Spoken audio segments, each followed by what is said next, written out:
Alright, we are back. We are back with the good, the bad, and the gold borderline edition with our friend the ghost sheet thing over there. Oh, there he is. And our resident Asian Dan. Right. Well, we keep not getting the gold that we were wanting to use, so we decided, screw it, we're just going to use this picture. The power of Microsoft Word. Yeah. Cool. Strong. Now, this, as we said before, is the borderline edition. These are cards that aren't necessarily good or bad either way, but they have to go somewhere, so here we are. Yes. So let's start off with the good. Dragonic Waterfall. He's a pretty cool guy. He's a promo from, ironically, Extra Booster 2's English release. So, if you want it, you know where to go.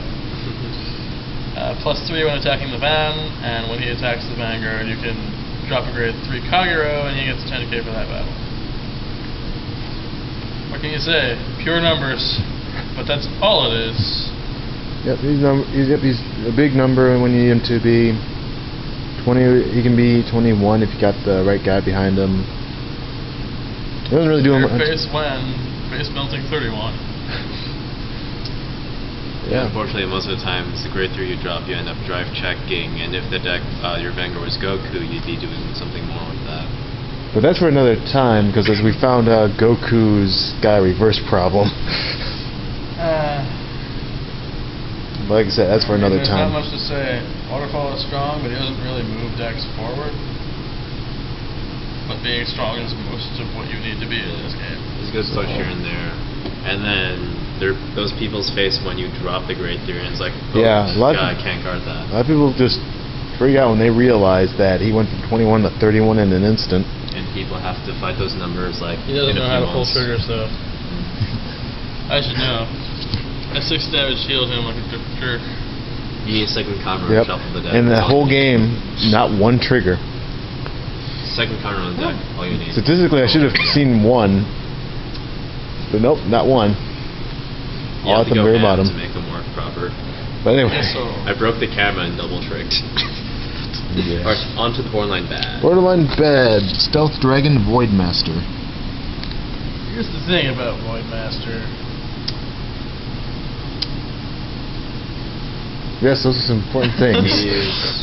Well, if he hits something and your hand is less than your opponent's, you can counterblast one and make them drop one of their choice. Which is cool. I mean, hand control in a game that's all about the hand is pretty brutal. But you don't get him out until turn 3. At which point, your opponent's probably developed something resembling a field and defensive, so they don't care too much about him at that point. And when you have more cards than your opponent, he gets a 3k buff. In the Vanguard circle. Yeah. In the Vanguard circle. That's another problem. He's 9k. Yeah, if you were a 10k, even if you weren't running like a deck based around him, you could still just kind of throw him in, because then he'd be a 13k Vanguard. Also, he's Nubatama. That is Right. a problem, somewhat. Your clan kinda died. The clan doesn't have triggers, so therefore you can't make a deck for him. Can't protect him with, things that matter. Yeah, back in the early days of Vanguard, where you didn't have much to choose from, you could just play him with hybrid decks, because that's what most people kind of tried using. But then we got good cards. But he does have his places, even in today's game. His charm withstands, I guess. Charm withstands, works well with other ninjas. Hybrid with Kagero to make nothing sacred. That's about it. That's all there is to him. I mean, he's not terrible, but he's also not really good either. I like his art. Yeah, his art's pretty cool. Alright, on to the gold. Generic limit breaker plus 5k when you have 4 damage attacking Vanguard. And of course, everyone knows you counterblast 2 when you ride him to call any grade 2 or less gold paladin from your deck, and then shuffle your library. Yep.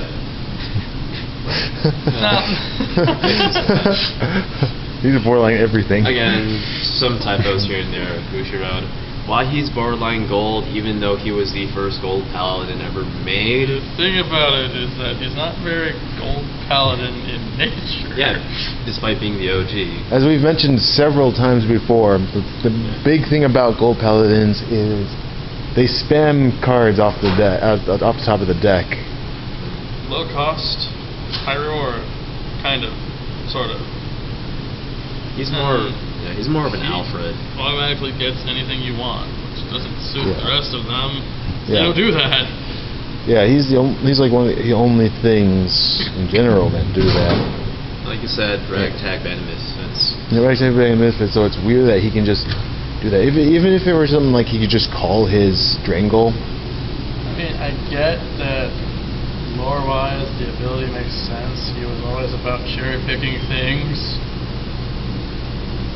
But why anything? Like, even if it was grade 1 or lower, I could deal with that. Because that's what he did before.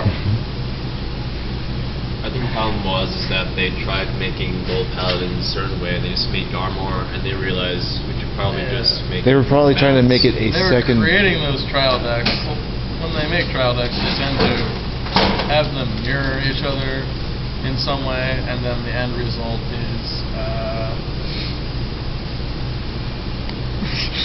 sometimes imbalanced. When you compare a superior call of whatever to a single retire, the retire doesn't look that good. Maybe retire too. That'd be something. Especially when the superior call could bring out more dudes. Yeah, Lothier, Vivian, something like that. Yeah, but more to the point, bringing out Drangle. Charge call. Or whatever his fracking name is, I don't care. The point is that he can make himself 26k thing right off the bat. Gets a lot. Right off the bat. He doesn't even have to look for or hope for like the other versions of him do. And even when I used Chrome Jailer, kept on writing Garmor even though there's 2 in the deck, and I just ended up dropping Chrome Jailer for Lothier. 8 trial decks .deck. Do it, people. 8 of special intercepts and 4 Guard Griffin clones. So good. Well, to make a long story short, he's a specific searcher card in a deck that's mostly random.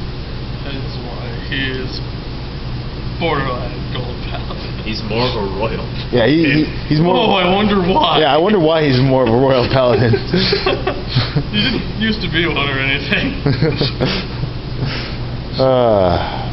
Well, I think that's all we have to say about him because we're kind of just talking about gold paladins in general again. Just seems to be a thing that. So I think that'll do it for this edition of the Good, the Bad, and the Wake Up. And the Wake Up Gold Borderline Edition.